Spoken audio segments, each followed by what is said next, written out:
Assalamu alaikum everyone, welcome to Therapy Thursdays.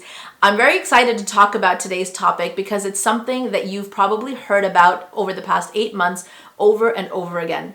Self-care. I said it. We've all talked about self-care a lot over the past 8 months, but do we really know what that means? When I say the word self-care, what does it mean to you?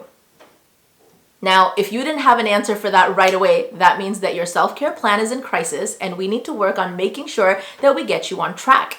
Self-care is essentially taking care of yourself, both mentally and emotionally, so you're able to perform at optimum levels when it comes to your relationships and your workplace.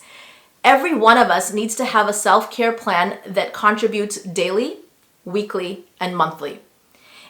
There are a lot of things in your daily rituals that you're probably already doing that can be a part of your daily self-care plan. For example, for my case, my morning cup of chai is a big part of my self-care plan. Every morning when I sit down with my cup of tea, I like to do it in a specific way. I sit at my table where I can see outside my window. Regardless of the weather, I just love seeing the sky outside. And that particular time of day, I don't want anybody to bother me. I don't want people to interrupt me and tell me that they need pick and drops from school. I don't want people telling me what bills need to be paid. I don't want to take phone calls. I don't want to reply to emails. I guard those 10 minutes of my life so that I can be able to perform better and to do more, and it really helps me anchor and starts my day off well. A lot of people who create daily self-care have already been practicing it almost every single day, but the only difference is the intent. When you do something mindfully, all of a sudden it means a lot more to you than it did if you were doing it mindlessly. So put the intent there and start creating daily rituals in your life that are big anchors for you that are going to help ground you and help give you that level and boost of energy that you'll need throughout the day. Now, when I was talking about daily, weekly, and monthly self-care, weekly self-care can look like coffee with your friends, quarantine permitting. Meeting up with people for dinner, talking to your mom on the phone, doing a Zoom family chat or game night with the family, or even date night with hubby. You can plan anything once a week to make sure that you're paying forward and taking care of yourself. Monthly self-care can be those occasional things that you do. Perhaps they take more time and cost a little bit more money. A shopping spree to treat yourself, a nice dinner out somewhere special, maybe a weekend getaway as well. Anything occasional, but that's going to make you feel like you're taking good care of you, and that way you're going to be able to take better care of other people.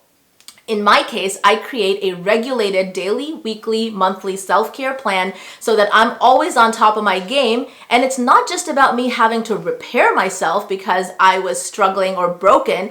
It's the way that I maintain my daily schedule or my weekly schedule or my monthly schedule to pay it forward first to myself.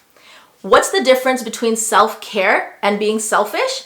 Well, for starters, when you practice self-care, you are becoming a better person.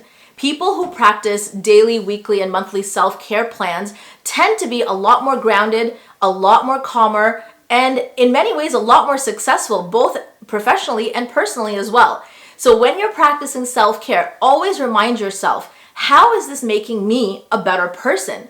If you're taking half an hour for yourself, but it's not really helping improve your mood or taking care of lifting your spirits or really making you your better version, then that's not self-care. And it needs to be revisited, and you need to reanalyze or really look at what you're doing, because the only thing that defines self-care is that it actually starts making you feel better. When you're better, you perform better, you do better, and you're just an overall more successful person. So self-care this week. Daily, weekly, monthly. Pull out a piece of paper, write things down, put down ideas, and not telling you to do 20 things in one day for self-care. Pick the one, but practice self-care mindfully every single day, because when you're practicing self-care, you're going to see a much better version of you. Have a great week, guys, and inshallah, looking forward to hearing about your self-care plans.